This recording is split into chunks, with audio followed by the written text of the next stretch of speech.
영국 런던의 K미술관에 전시되어 있는 그 프레드릭 와츠의 소망이라고 하는 작품의 그림입니다. 저 그림을 보시면은 둥근 지구 위에 앞을 보지 못하는 가녀린 여인이 눈을 수건으로 싸매고 손에는 조그마한 비파를 들고 앉아 있습니다. 비파를 한번 자세히 보시기 바랍니다. 보이시나요? 비파를 자세히 보시면은 그 비파가 원래 7줄이어야 되는데 6줄은 끊어지고 오직 한 줄만 남아 있습니다. 하지만 여인은 앞을 보이지 못하는 그 어둠 속에서도 6줄이 끊어지고 오직 한 줄만 남아 있는 비파를 가지고 포기하지 않고 연주를 하고 있는 모습입니다. 이 그림, 여인의 그 뒤편에 희미하게 보이지만은 멀리에 작은 별이 비치고 있습니다. 삶의 모든 희망이 끊어진 상황 속에서 한 줄기 희망을 연주하는 이 여인의 그림에 많은 사람들이 삶의 용기와 영감을 받았습니다. 미국의 남북 전쟁 때에 많은 사람들에게 큰 힘과 용기를 주었던 희망의 속삭임이라고 하는 노래를 지은 세프티머 윈너도 이 그림을 보고 감화를 받아 노래를 만들었다고 합니다. 또한 미국의 그 대통령인 버락 오바마도 자신이 출석하는 교회 담임 목사님이 이 그림에 대해서 1990년도에 말씀하실 때에 감동을 받고 그로부터 14년 후 2004년도에 민주당 전당대회에서 명연설을 그 말씀을 인용해서 했다라고 합니다. 그는 그의 자서전에서도 이 그림, 그 와츠의 이 소망이라고 하는 이 그림에서 희망을 보았으며 많은 영감을 얻었다고 고백할 정도로, 그래서 이 와츠의 그림이 그 후로 더욱 많은 사람들 앞에서 이제 유명해지는 그런 결과를 가져왔습니다. 남은 한 줄, 곧 소망의 줄로 최선을 다해서 연주하는 여인을 통해서 우리가 믿던 세상의 길이 끊어진다 할지라도 소망의 줄, 뭐예요? 즉 하나님과 우리를 묶고 있는 줄은 결코 끊어지는 법이 없다라는 사실을 우리는 알아야 합니다. 세상의 줄이 끊어짐은 우리로 하여금 하나님의 줄, 그 소망의 줄을 더욱 든든히 붙잡으라고 하는 하나님의 메시지라는 사실을 고백하는 은혜를 받으라고 주님께서 말씀합니다. 성도 여러분, 우리 주님께서는 오늘 이 복음을 통해서 우리가 지금까지 본 8장 1절부터 이 17절의 말씀을 통해서 복음이신 예수 그리스도를 믿고 구원받고 성령 안에서 성화의 삶을 살아가는 성도가 하나님의 나라를 물려받은 하나님의 양자, 즉 상속자가 되었다라고 말씀하십니다. 그리고 이제 드디어 오늘 본문에 와서 오늘 본문을 통하여 하나님께서는 예수님을 믿는다고 하는 그 단 한 가지 이유 때문에 성도들에게 주어지는 이 종말론적인 영광에 대한 소망이 얼마나 큰지에 대해서 말씀합니다. 무슨 말이에요? 우리가 장차 하나님 앞에서 누릴 소망이 현재 우리가 만나는 고난과 좋게 비교할 수 없다라고 말씀합니다. 하나님 나라의 영광의 상속자가 된 성도는 받은 소망이 너무 크기에 이 땅에서 만나는 환난 중에서도 즐거워하고 참을 수 있게 된다라고 주님은 우리에게 말씀합니다. 자, 이제 본문 속으로 들어가서요. 먼저 하나님께서는 우리에게 첫 번째 주시는 메시지가 이겁니다. 18절을 통해서 하나님의 나라의 상속자가 된 성도는 삶의 고난을 잘 견디고 이겨야 한다라는 말씀입니다. 예수 그리스도를 믿음으로 하나님의 나라의 상속자가 된 성도, 그 성도의 목표는 세상 사람들이 말하는 목표와 달라야 한다라는 거예요. 구원받은 성도의 목표는 하나님께서 우리 각자에게 주시는 생의 명, 줄여서 사명을 위해 살아야 된다라는 거예요. 그러므로 성도는 이 땅에서 오는 그 고난, 또 흥황, 그것들을 가지고 일희일비 하지 말아야 된다라는 거예요. 왜냐하면 우리의 구원받은 성도의 목표는 어디예요? 이 땅이 아니고, 이 땅의 것이 아니고 장차 하나님의 나라에서 누릴 영광, 그것이 우리의 목표이고 그리고 또 이 목표가, 이 영광이 지금 우리가 인생을 살아가면서 만나는 어떤 영광과 어떤 고난과 좋게 비교할 수 없다라는 사실을 알라라고 주님께서 말씀합니다. 먼저 18절 상반절을 통해서 이 하나님의 나라의 상속자로 살아가는 성도들은 그래서 사건보다 해석을 더 잘하는 것이 중요하다라고 말씀합니다. 하나님께서는 이 생각하건대, 생각한다라고 하는 말씀을 통해서 하나님 나라의 상속자인 성도가 성화의 삶을 살아갈 때 어떻게 하라는 거예요? 매사에 신중하게 생각하라는 거예요. 그리고 더 나아가서 논리적으로 생각하고 결론을 내려야 된다. 무슨 말이에요? 그냥 뜨거운 가슴으로만 일하지 말라라는 거예요. 뜨거운 마음으로만 살아가지 말라라는 거예요. 보세요. 사람들은 대부분이요, 다 이 현상과 사건에만 집중하며 살아갑니다. 인생을 살아가면서 만나게 되는 이 크고 작은 고난, 그 너머에 계신 하나님의 높고 위대하신 뜻보다 당장 눈앞에 있는, 눈앞에 보여지고 그리고 눈앞에서 느껴지는 그러한 것에 몰두하면서 살아가는 것이 인간의 일반적인 모습입니다. 마태복음 26장 39절입니다. 우리 하나님의 말씀을 같이 읽습니다. 조금 나아가사 얼굴을 땅에 대시고 엎드려 기도하여 이르시되 내 아버지여 할만하시거든 이 잔을 내게서 지나가게 하옵소서. 그러나 나의 원대로 마옵시고 아버지의 원대로 하옵소서 하시고. 예수님께서는 인류의 고난을 위해서, 아니 인류의 구원을 위해서 이제 그 고난의 십자가를 앞에 두시고 계십니다. 그리고 그 고난의 십자가를 지시기 전날 밤에 주님께서는 겟세마네 동산에 나가서 현실적인 완전한 인간으로서의 육체적인 고난 앞에서 당신의 심정을 하나님 앞에 토로합니다. 하지만 우리 예수님께서는 당신 눈앞에 있는 이 십자가의 고난에 집중하지 않으시고 오직 아버지 하나님께서 이루고 싶어 하시는 인류 구원이라고 하는 그 높고 위대하신 뜻을 먼저 바라보고 계십니다. 주님께서는 오늘 이러한 삶의 모습, 이 자세를 오늘 우리에게 배우라고 말씀하십니다. 그랬더니 어떤 사람들은 이렇게 말해요. 그것은 예수님이니까 가능하죠. 우리가 어떻게 가능하겠습니까? 라고 반문하는 성도가 있을지도 모릅니다. 우리 시편 102편 1절에서 3절까지 같이 읽겠습니다. 여호와여 내 기도를 들으시고 나의 부르짖음을 주께 상달하게 하소서. 나의 괴로운 날에 주의 얼굴을 내게서 숨기지 마소서. 주의 길을 내게 기울이사 내가 부르짖은 날에 속히 내게 응답하소서. 내 날이 연기같이 소멸하며 내 뼈가 숯같이 탔음이니이다. 우리와 크게 다르지 않는 익명의 시편 저자, 누군지는 몰라요. 이 익명의 서천 시편 기자는 새카맣게 타버린 화로의 숯불처럼 피와 골수와 뼈까지 말라가는 이 처절한 고통 속에서 왜 하나님 나에게 이런 고통을 주셨느냐고 하나님을 향하여 그 고통의 실존 앞에서 부르짖지 아니하고, 그는 눈앞에 있는 상황과 환경에 몰두하지 아니하고 자신의 삶의 주인이신 하나님을 향하여 구원을 호소하고 있습니다. 시편 기자가 할 수 있었다면 오늘 우리도 할 수 있지 않겠습니까? 성도 여러분, 우리가 예수 그리스도를 믿고 하나님의 나라에서의 부활의 영광을 이미 상속받았지만은 우리가 이 땅에 살아가는 동안에 우리의 인생 속에서는 날마다 크고 작은 문제들이 끊임없이 찾아옵니다. 그럴 때 예수님처럼 오늘 여기 시편 기자처럼 사건과 환경에 집중하여 원망하고 불평하지 마시기를 바랍니다. 모든 인생에 당하는 이 모든 사건들 속에 분명한 하나님의 뜻이 있음을 믿고 넉넉하게 이겨내는 성도들이 되라고 주님께서 말씀하십니다.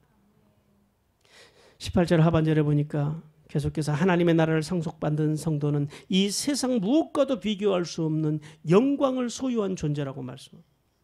현재 고난은 장차 우리에게 나타날 영광과 비교할 수 없도다. 오늘 본문에서 말씀하신 이 현재의 고난이라고 하는 것은 성화의 길을 살아가는 성도이지만은 우리의 삶의 우리의 마음의 구조가 어때요? 우리 육신이 마음으로는 하나님의 법을, 육신으로는 죄의 법을 따라가는 이 이중성의 실존 속에서 살아가면, 이 실존 속에서 만나는 이 이중성의 삶 속에서 우리 삶의 자리에서 만나는 모든 고난들, 그러니까 특별한 어떤 고난을 말하는 게 아니고요, 우리가 인생을 살아가면서 만나는 모든 고난을 의미합니다. 성도 여러분, 하나님의 나라의 상속자로 살아가는 우리 앞에 왜 이런 고난, 이런 모든 고난들은 끊임없이 오고 갈까요? 어떤 사람들은 이렇게 말합니다. 죄가 많아서 그렇다고 합니다.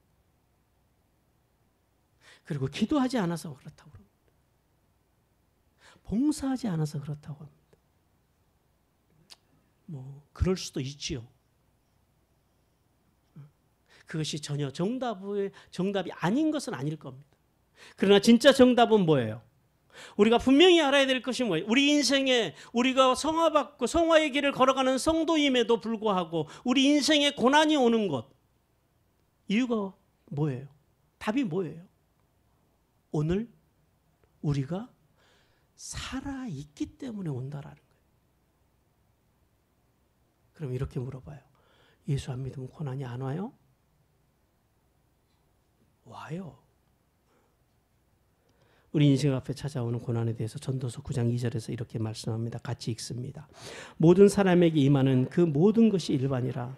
의인과 악인, 선한 자와 깨끗한 자와 깨끗하지 아니하는 자, 제사를 드리는 자와 제사를 드리지 아니하는 자에게 일어나는 일들이 모두 일반이니 선인과 죄인, 맹세하는 자와 맹세하기를 무서워하는 자가 일반이라. 무슨 말이에요? 이 세상을 살아가는 모든 사람들에게 고난이 오는 것은 다 똑같다라는 거예요. 예수를 믿으니까 고난이 좀 덜 오고, 예수를 안 믿으니까 고난이 좀 많이 오고, 그게 아니다라는 거예요. 선한 사람이든 악한 사람이든, 훌륭한 예배자이든 또 예배를 잘 드리기에 조금 게으른 사람이든, 그것과 상관없이 여기 우리의 목구멍에 숨이 붙어 있는 한, 아니 이 숨이 끊어져도 육신이 이 땅에 머무는 동안에 인생의 고난은 끊임없이 찾아온다라는 사실을 기억하는 은혜를 받으시기 바랍니다. 그러므로 하나님 나라의 상속자인 성도는 인생에 찾아오는 이 고난, 특별히 의인의 고난, 악인들의 흥황함, 그것 때문에 일희일비 뭐예요? 한편으로는 기뻐하고 한편으로는 슬퍼하지 말라라고 주님께서 말씀하십니다. 되리어 구원받아서 성화의 길을 살아가는 하나님 나라의 그 부활의 영광을 온전히 상속받은 우리는 그 모든 사건과 환경과 고난 속에 뭐가 있어요? 하나님의 분명한 뜻이 있음을 믿고 그 뜻 속에서 살아가는 은혜를 받으라고 주님께서 말씀하십니다. 그러나 하나님께서는 이 성도가 살아가는 날 동안에 당하는 고난, 그 믿는 자 안에서 계시된 이 하나님 나라의 부활의 영광, 그 고난과 이 부활의 영광이 오늘 좋게 어떤 경우에도 비교한다라고 하는 것은 그것은 불가능하다라고 말씀합니다. 우리 고린도후서 4장 17절 같이 읽습니다. 우리가 잠시 받은 환난을 경히 지극히 크고 영원한 영광에 중한 것을 우리에게 이루려 함이니. 네. 이 땅에서 우리가 당하는 고난이 경하대요. 별거 아니대요. 뭐에 비교했어요? 우리가 영원히 이제 만날 영광, 그 중함, 그 영광의 크기에 비하면, 무거움에 비하면 우리가 이 세상에서 만나는 고난은 아무것도 아니다라는 말씀이에요. 여러분, 우리는 우리 성도들의 구원, 그 구원은 이미와 아직 사이에 있다라고 말씀을 드렸습니다.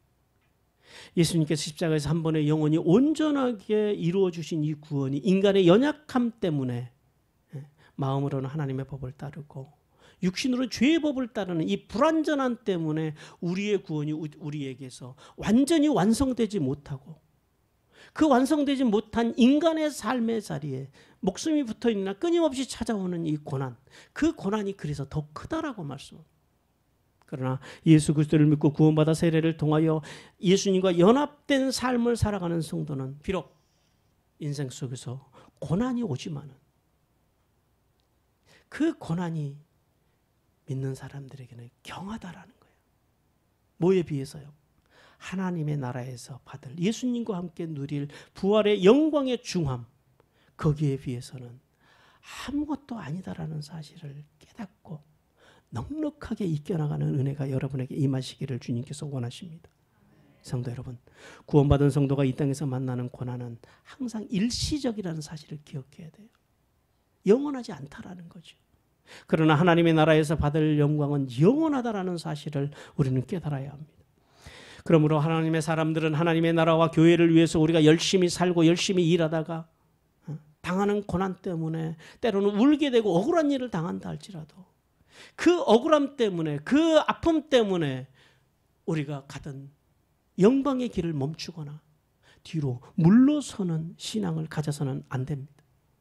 도리어 우리는 비교할 수 없는 하나님의 영광을 바라보고 그 삶의 실망함과 고난의 자리들을 넉넉하게 뚫고 지나가야 한다라고 주님께서 말씀하십니다. 성도 여러분, 그러므로 구원받은 성도는 고난 중에서도 그러니까 감사할 수 있게 되는 거예요. 그러니까 내가 감사해야지 이게 되는 게 아니고요. 그 중한, 그 크신 영광을 보는 사람들은 고난이 와도 그냥 저절로 감사하게 됩니다. 감사함으로 하나님의 나라와 교회를 섬김으로 하늘의 복을 받고 땅의 복을 받는 성도들이 되라고 주님께서 말씀하십니다. 두 번째 19절과 23절을 통해서 하늘의 영광을 상속받은 성도의 삶의 자리는 개인을 넘어 사회와 만물에게까지 영향력을 미친다라고 말씀합니다.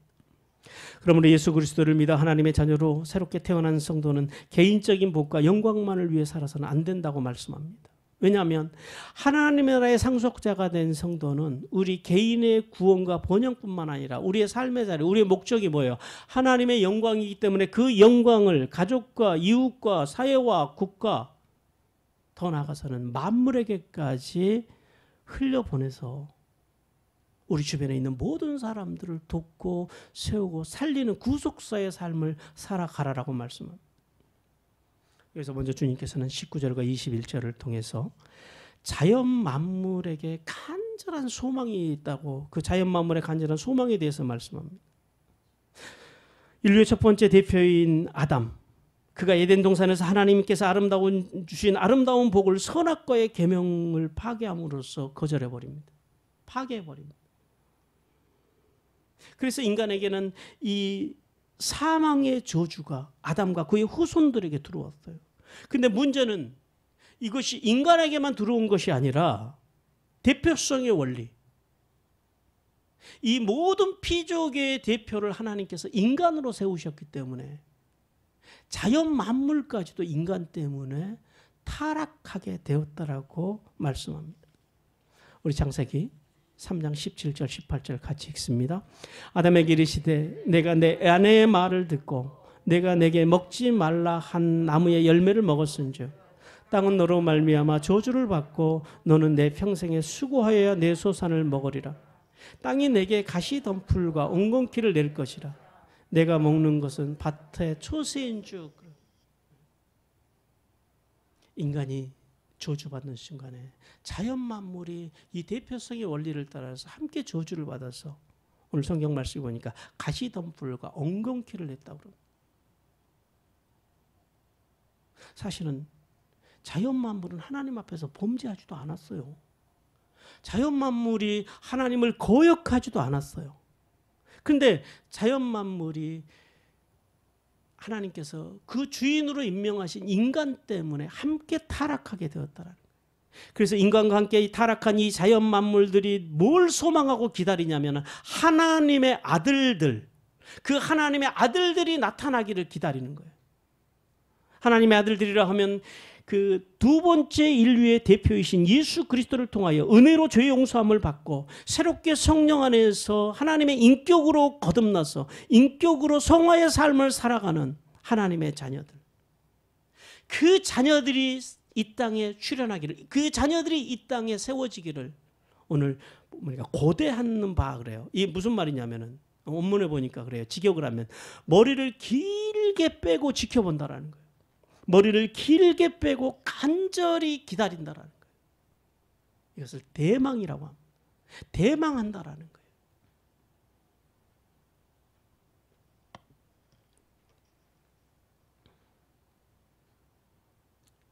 계속해서 20절을 통하여 자연 만물의 이 대표성의 원리에 따라서 자신의 뜻과 상관없이 자신의 주인으로 임명된 인간의 범죄한 때문에 오늘 본문에 보니까 그래요. 무익한 상태, 허무한데 복종하게 되었다라고 말씀합니다. 이 말씀은 마치 이런 것과 마찬가지예요. 우리가 인공위성을 만들려고 그러면 돈을 많이 들여야 되잖아요. 값비싼 인공위성을 우주로 이제 대기권으로 쏘아 올렸어요. 근데 이 기술자들이 잘못해가지고 인공위성이 고장이 나버렸어요. 고장이 난 상태로 쏘아 올린 거예요. 쏘아 올려놓고 보니까 이게 고장난 상태예요. 그러니까 인공위성이, 그 값비싼 인공위성이 자신의 본래의 목적, 본래 존재의 목적을 이루지 못하고 무익한, 쓸모없는, 목적 없이, 그러니까 허무한데 굴복하는, 예속되는 그런 상태, 그러니까 우주를 떠돌고 있는 그런 상태가 되었다라는 그런 의미의 말씀. 원래 하나님께서는 이 자연 만물을 창조하실 때 그 목적은 뭐냐면은 돕고 세우고 살리고 자연 만물도 인간과 더불어서 자유를 누리며 살아가는 거예요. 그런데 인간의 범죄함으로 말미암아서 자연 만물이 하나님의 신성을 증거하는 본래의 역할을 감당하지 못하고, 사람을 살리는 본래의 역할을 온전히 감당하지 못하고, 예수 그리스도가 오시는 날까지, 그리고 인간이 하나님의 아들들이 온전히 세워지는 그 날까지 자신의 의지와 무관하게 쓸데없는 것, 그것에 예속되어 있다라는 거예요. 자연이 쓸모없는 것에 예속된 결과로 나타나는 게 태풍과 지진과 기근과 홍수 같은 이런 자연재해들이, 우리는 저런 자연재해들이 보면서 저것이 원래 자연의 기능이 아니라 인간의 타락으로 인하여 만들어진 자연의 또 다른 하나님, 그러니까 자연의 원래의 목적에서 빗나간 허무한데 예속된 복종한 결과라는 사실을 우리는 깨달아야 합니다. 계속해서 하나님께서는 21절을 통하여 이러한 상태에 놓인 자연 만물이 소망하고 있다라는 거예요. 멸망하고 부패하고 썩어지고 생명력이 없는 그러한 노예 상태. 우리는 자연을 바라보면서 자연의 아름다움을 이야기하지만 실상을 자연과 인간은 끊임없이 대립을 하고 있습니다. 뭐 때문에요? 인간의 범죄함 때문에. 그래서 그러한 노예 상태에서 원래의 목적대로 이제 돌아가기를 자연이 기다리고 있다라는 거예요. 만물의 소망이 이루어지기 위해서는요, 결자해지. 누가 회복이 돼야 돼요? 인간이 회복이 돼야 돼요. 우리가 회복이 돼야 돼요. 우리가 하나님 앞에서 범죄하며 자연 만물을 타락시켰듯이 우리가 예수 그리스도, 복음이신 예수 그리스도를 믿어서 삼위 하나님의 인격으로 우리가 회복되어져 갈 때, 하나님의 아들들로 우리가 자라갈 때, 성화되어질 때, 세워질 때 우리와 더불어서 자연 만물이 회복되어질 것에 대해서 알라라고 주님께서 말씀하십니다. 인류의 불행과 이 자연 만물의 불행, 이 모든 근원은 바로 인간의 범죄함입니다. 그래서 인간의 회복을 위하여 하나님께서 자연 계시도 주셨고, 양심으로 또 모세 율법을 통해서 특별 계시도 주셨어요. 그런데 전에 같았으면은 회복을 받을 수 있는 자세를 가졌던 인간들이 끊임없이 죄 속에 살아오다 보니까 그것조차도 감당하지 못할 상태에 놓였다라는 거예요. 그래서 그런 인간들을 보시고 하나님께서는 포기하지 아니하시고 누구를 보내주셨어요? 독생자 아들 예수 그리스도를 그래서 보내주신 거예요. 독생자 아들 예수 그리스도를 보내셔서 십자가에 달려 죽으시게 하시고 그 예수를 믿고 구원받게 하셨으며 우리를 하나님의 상속자인 자녀로 하나님의 얼굴인 대행자로 회복할 길을 열어주셨다. 오늘 자연 만물이 탄식하면서 하나님의 자녀들이 예수 그리스도를 믿는 사람들이 그 안에 들어가서 그 안에서 자라나서 인간도 회복을 받고 자연 만물도 회복받기를 간절히 고대하고 있다라고 성경은 말씀하고 있습니다. 계속해서 22절과 23절을 통해서 이 자연 만물만 탄식하는 것이 아니라 이제 하나님의 자녀인 성도까지도 탄식하고 있음에 대해서 말씀합니다. 복음이신 예수 그리스도를 믿어서 이제 우리가 이렇게 자연 만물이 탄식하고 있다라는 사실을 알게 되었다라는 거예요. 근데 이 사실을 알게 된 우리, 즉 하나님의 자녀인 우리 믿는 자들도 내면에서 끊임없이 우리도 탄식하고 있다라고 주님은 말씀하십니다. 예수님을 믿어서 구원받아 성령의 처음 익은 열매, 즉 구원받은 하나님의 자녀에게 주시는 이 하나님의 자녀된 소유권, 그러니까 권세, 하나님의 자녀가 된 권세, 다시 말하면 뭐예요? 우리가 이제 새롭게 태어났다, 이제 하나님의 자녀가 되었다고 하는 출생증명서, 이게 처음 익은 열매라고 하는 의미입니다. 텐 아파르켄, 이게 추수의 처음 시작. 그러니까 우리가 성령을 믿는 순간, 우리가 성령으로 예수 그리스도 안에서 살아갈 때, 구원받았을 때 하나님께서 우리에게 처음 주신 그 구원의 감격, 그 처음 출생 증명서를 성령 안에서 우리는 받았어요. 그러니까 우리는 이제 구원을 향해서 가는 상태가 되었다라는 거예요. 이제 구원을 받았다라는 거예요. 이미. 그러나 우리가 이 이미와 아직 사이에서 마음으로는 하나님의 법을, 육신으로는 죄의 법을 따라가는 이 인간의 이중성의 삶의 자리 속에서 아직 이루지 못한 구원의 완성 때문에 우리도 탄식하고 있다라고 성경에서 주님께서 우리에게 말씀하십니다. 그래서 우리가 분명히 알아야 되는 것은 현재 우리의 구원이 완성된 상태가 아니다라는 거예요. 여러분이 지금 교회를 그냥 잘 다니고 있다고 여러분 구원을 받는다라고 절대 오해하지 마시기 바랍니다. 우리는 이미 구원을 받은 사람들이, 구원의 능력, 구원의 권세를 받은 사람이지만은 우리는 그 구원받은 이후 그 구원을 완성해 나가는, 구원 그 이후를 살아가는, 뭐라 그래요 이거를?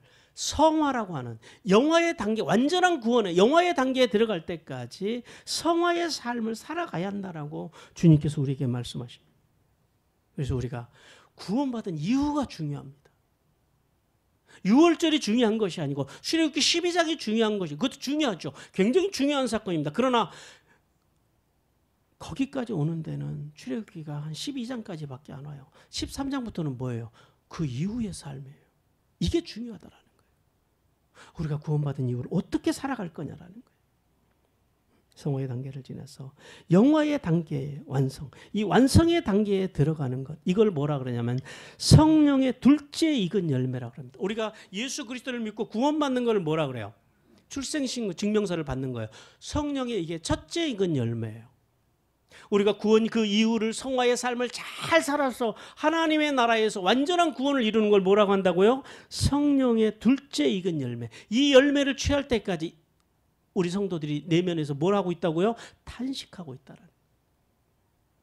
그러니까 내 마음속에서 끊임없이 삶에 오는 이런 이중성 때문에 괴로워하는 마음이 있다면 그것이 정상인 마음인 줄 아시기 바랍니다. 내가 끊임없이 잘못 살고 있다라는 사실을 인지하고 있다라고 하는 것, 그것이 정상적인 마음인지 아시기를 바랍니다.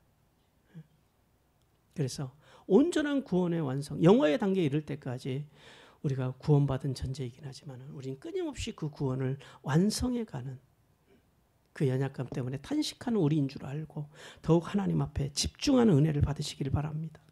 성도 여러분, 그래서 이제 우리의 구원은 우리 개인의 구원으로만 끝나서지 안 된다고 말씀합니다.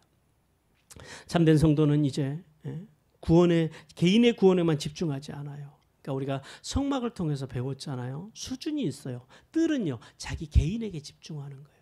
자신의 구원과 자기를 부인하는 데 집중하는 게 뜰의 수준이에요. 성소의 수준은요, 이제는 교회를 책임지기 시작하고 사람들을 돕기 시작하는 수준이 성소의 수준이에요. 지성소의 수준은요, 이제 하나님의 뜻을 이루어가는, 하나님의 뜻을 바라보는, 이게 지성소의 수준이에요. 여러분, 교회를 다닌다 그래서 수준이 다 같은 게 아니에요. 예수를 믿는다 그래서 똑같은 수준에 살아가는 게 아니에요. 성소의 수준만 살아도 우리는 훌륭한 교인이라 그래요. 그러나 사랑하는 우리 모두는 이제 성소의 수준을 지나 지성소의 수준, 하나님의 뜻을 발견하고 그 뜻을 이루어드리기 위해서 살아가는 그런 하나님의 사람들로 날마다 성숙하고 성장해 가기를 주님께서 원하십니다. 그러므로 진정한 성도는 삼위 하나님의 인격을 닮아서 매일 말씀과 예배와 기도를 통하여 하나님의 은혜와 사랑과 교통을 공급받고, 다른 것에서 공급받으면 안 돼요. 여기서만 공급을 받아야 돼요. 뭘 통해서요? 말씀과 예배와 기도를 통해서. 그리고 그 풍성함을 가지고 이제 공급받고 어떻게 해요? 이제 지성소의 수준, 하나님의 뜻을 이루어드리기 위해서 삶의 자리에 나가서 이제 하나님의 은혜를 흘려보내고 하나님의 사랑을 흘려보내고 하나님의 교통을 흘려보내는 거예요. 그것이, 그래서 그 삶을 어디가 나 자신뿐만 아니라 가족과 이웃과 사회와 국가와 자연 만물까지 돕고 세우고 살리는 삶을 통해 하늘의 복을 받고 땅의 복을 받으라고 주님께서 우리에게 말씀하십니다. 세 번째 24절과 25절을 통해서, 그래서 이 성도를, 이 소망을 가진 성도는 끝까지 참고 기다릴 줄 알아야 한다라고 주님께서 말씀하십니다. 우리가 앞에 그 와치의 그림에서 봤던 그 여인처럼 보이지도 않는 그 두 눈을 가지고, 그리고 다 끊어진 그 리라 하프를 가지고 끝까지 삶을 포기하지 않고 연주를 포기하지 않고 그 붙잡는 그 여인처럼, 구원받은 성도는 구원받은 자로서 성화의 삶을 살아가는 동안에 때로는 암흑과 같은 고난 속에서도 보여지지도 않고 느껴지지도 않는다 할지라도 지금도 우리 하나님께서는 나와 내 가정과 내 자녀들과 그리고 우리 사회와 국가와 온 인류를 통해서 역사하시고 일하시고 있다라는 사실을 인내로서 기다릴 줄 아는 성도들이 되라고 말씀하십니다. 그래서 먼저 24절에서 성도의 참된 소망에 대해서 말씀합니다. 소망으로 구원을 얻었으며 보이는 소망이 소망이 아니니 보는 것을 누가 바라리오라고 말씀합니다. 여기서 소망으로라고 하는 말은 소망 안에서라고 하는 말입니다. 오늘 본문에 보니까 그래요. 23절에서 오늘 이 참된 소망, 이 참된 소망을 뭘 말하냐면은 오늘 24절에 보니까요, 몸의 속량을 참된 소망이라 그래요. 그러니까 우리가 이 땅에서 살아가면서 바라보는 만나는 소망, 그것도 소망인데, 근데 그것은 불완전한 소망이고, 진짜 변치 않는 영원한 소망은 뭐냐면 몸의 속량, 즉 우리가 하나님 앞에 섰을 때에 우리가 부활의 몸으로, 부활의 영광으로 온전히 하나님의 나라에 들어가는 것, 이것이 진짜 소망이라는 거예요. 그래서 이 성도의 구원에 대해서 이미, 즉 예수님께 십자가에서 이루어지신 그 완전한 구원의 은혜를 받았으면서도 아직 육신은 연약하여 여전히 죄의 법을 따라 살아가는 이 실존 속에서 구원의 완성을 이루지 못하고 탄식하고 살아가는 이 인간, 그것이 오늘 우리의 구원의 자리라는 사실을 분명히 깨달으시기를 바랍니다. 그러므로 본문 속에서 소망으로 구원을 얻었다라고 하는 말씀은 성도가 믿음으로 성령의 첫 열매, 그러니까 믿어서 성령의 철매, 출생증명서를 가진 거예요. 구원의 은혜를 받긴 했지만은 이제 우리가 출생증명서를 가지긴 했지만 이것이 온전해지려면 언제까지 가야 돼요? 주님이 이 땅에 재림하시는 날까지, 혹은 우리가 주님 앞에 이 땅을 떠나서 서는 날까지 이 출생증명서를 가지고 날마다 자라가야 한다는 거예요. 성령의 처음 익은 열매를 가지고 이것을 잃어버리지 않고 그 안에서, 성령 안에서, 소망 안에서 흔들리지 말며 계속해서 그것을 유지하고 잘 경영, 잘 관리해서 더욱 견고해져야 한다라는 그런 말씀입니다. 우리 로마서 5장 2절부터 4절 말씀까지 하나님의 말씀을 같이 읽습니다. 또한 그로 말미암아 우리가 믿음으로 서 있는 이 은혜에 들어감을 얻었으며 하나님의 영광을 바라고 즐거워하느니라. 다만 이뿐 아니라 우리가 환난 중에서도 즐거워하나니 이는 환난은 인내를, 인내는 연단을, 연단은 소망을 이루는 줄 알미로다. 우리가 성령의 첫 열매를 받은 구원의 소망이 너무 커요. 이 소망이 너무 커서 이 소망 속에 살아가는 성도들 안에 인생을 살아가면서 우리가 목에 숨이 붙어 있는 동안에 찾아오는 인생의 고난들이 있잖아요. 이걸 환난이라고 그러는데 이 환난이 와도 어떻게 한다고요? 인내한다라는 거예요. 무슨 말이에요? 내가 가진 것이 너무 큰데 조그만 것이 오니까요. 아이고 뭐 그까짓 거 이렇게 된다라는 거예요. 그게 인내라고 하는 의미입니다. 막 억지로 참고 겨우겨우 견뎌내는 것이 아니라 넉넉하게 이겨내는 것을 오늘 성경에서 말하는 인내라고 그러는 거예요. 그리고 연단, 인격이 흐트러지지 않아요. 고난이 온다 그래가지고서는 하나님이 살아계시네 안 계시네 너 때문에 그랬네 사람을 핑계하고 그렇게 쉽게 말해서 좁게 말하고 좁게 생각하지 않아요. 뭐예요? 내가 가진 게 너무 크니까 좋은 인격으로 그러시냐고 하고 넉넉하게 수용하게 된다라는 거예요. 그리고 그 좋은 인격 속에서 흔들리지 않는 소망, 그 소망으로 구원을 이루어가는 것이 누구예요? 성도라는 거예요. 오늘 지금 이 말씀이에요. 그러므로 구원받은 성도의 소망은 눈에 보이는 것, 즉 세상적이고 물질적인 것이 아니에요. 아니 그것도 소망이 아니다라는 건 아니에요. 왜냐하면 소망인데 그것은 우리가 완전히 바라봐야 될 온전한 소망이 아니라 그런 소망들은 잠시 왔다가 가지만은 진짜 소망은 뭐예요? 하나님의 나라에서 영광의 부활의 몸으로 거듭나는 것. 아까도 말씀드렸지만 이 땅의 소망들은요 다 그냥 지나가는 소망들이에요. 그렇죠? 자녀가 잘 됐으면 좋겠다. 좋은 대학 갔으면 좋은 대학 가고 나면요 그 소망은 사라지는 거예요. 그렇죠? 이 땅에 있는 모든 소망은 다 사라지지만은 우리는 이 영원한 소망을 붙들고 살아가는 성도들임을 잊지 말기를 주님께서 원하십니다. 마지막 25절을 통해서 그래서 인내로 더 가치 있게 이 소망을 지켜야 한다라고 말씀합니다. 만일 우리가 보지 못하는 것을 바라면 참음으로 기다릴지니라 이렇게 말씀합니다. 여기서 참는다고 하는 말은 어떤 말이냐면 끝까지 자기 입장을 고수하는 거예요. 무슨 말이에요? 지조 있는 삶을 이야기하는 확고부동한 삶.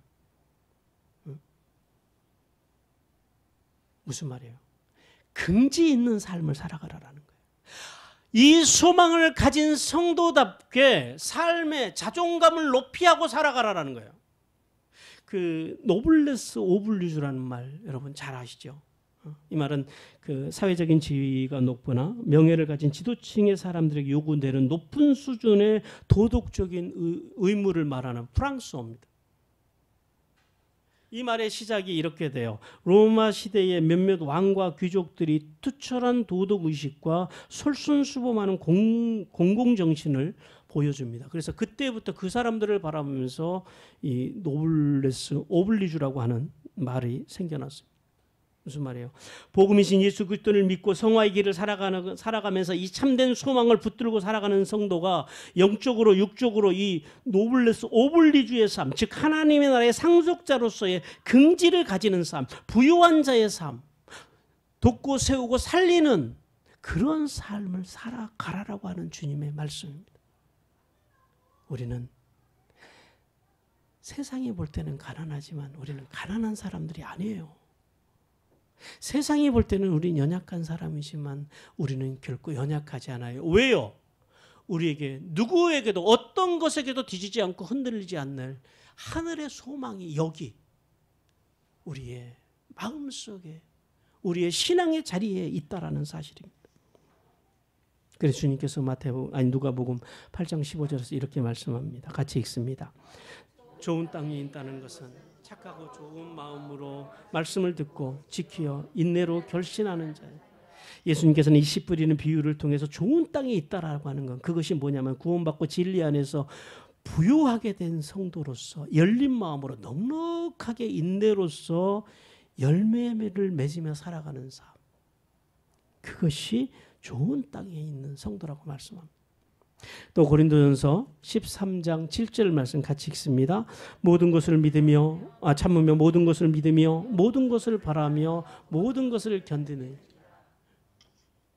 이 영적 노블레스 오블리주의 삶을 살아가는 성도들은 어떤 환경이 와도 어떻게 해요? 넉넉하게 겨우겨우 이기는 신승이 아니에요. 완승, 백전백승.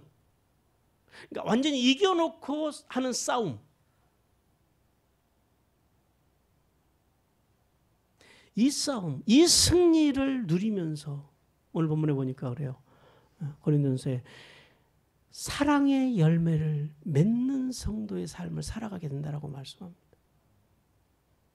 성도 여러분, 이것이 성화의 삶을 살아가야 하는 성도들의 삶의 소망이고 목표여야 됩니다. 우리가 하나님의 나라의 소망을 가지고 살아가는 성도들임을 믿으십니까? 우리의 소망은 이 땅에 썩어 없어질 돈이나 명예가 권력이 아니라는 사실을 믿으십니까? 우리의 소망이 참된 소망이 부활의 영광인 줄 믿으십니까? 이 소망이 우리 안에 있고 이것을 우리가 믿는다면 우리가 목에 숨이 붙어있는 동안에 우리 인생에 찾아오는 인생의 고단함들, 인생의 고난들, 그것들이 올 때 결코 그것들을 이상하게 생각하지 말고 그 고난 앞에서 결코 실망하지 마시기를 주님께서 원하십니다. 하나님께서는 우리에게 이렇게 말씀합니다. 로마서 2장 7절에서 참고 꾸준히 선한 일을 하며 영광과 존귀와 썩지 않을 것을 구하는 사람에게 하나님께서 영원한 생명으로 갚아주시겠다라고 말씀하십니다. 믿으시기 바랍니다. 영원한 소망이신 예수 그리스도를 절대 붙잡고 그분 앞에 붙어 생존함으로 하늘의 복과 땅의 복을 받는 성도들이 되시기를 주님께서 원하십니다. 사랑하는 성도 여러분, 하나님 나라의 상속자가 된 성도로서 살아있는 동안에 찾아오는 삶의 고난을 이상하게 쳐다보지 말고 도리어 살아있음에 감사하는 은혜를 받으시기 바랍니다. 그리고 하나님의 그 부활의 영광의 소망을 끝까지 붙잡고 그 안에 분명한 하나님의 뜻이 있음을 발견하며 믿으면서 고백하면서 잘 견디는 은혜를 통하여 하늘의 복과 땅의 복을 받는 성도들이 되시기를 주님께서 원하십니다.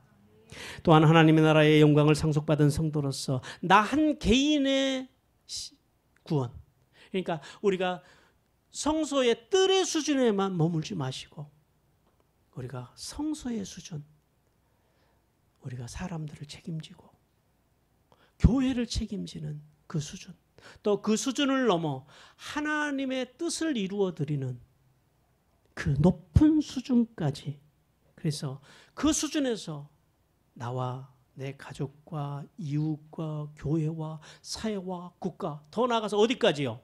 만물에게까지 선한 영향력을 미치는, 그래서 돕고 세우고 살리는 생명의 부양자의 삶을 살아가는, 그 속에서 하늘의 영광을 보고 그 속에서 하늘의 복과 땅의 복을 받는 성도들이 되라고 주님께서 말씀하십니다. 예수님을 통하여 구원받은 성도의 소망은 썩어질 이 세상의 소망과 차원이 다르다는 사실을 알고 우리의 구원이 완성되는 날까지 흔들리지 않는 소망 가운데서 끝까지 인내하고 우리의 자리를 잘 잡고 각자 우리 자리에서 잘 자리를 인내로 지킴으로 하늘의 복을 받고 땅의 복을 받는 복된 성도들이 되시기를 주님께서 원하십니다. 우리 시간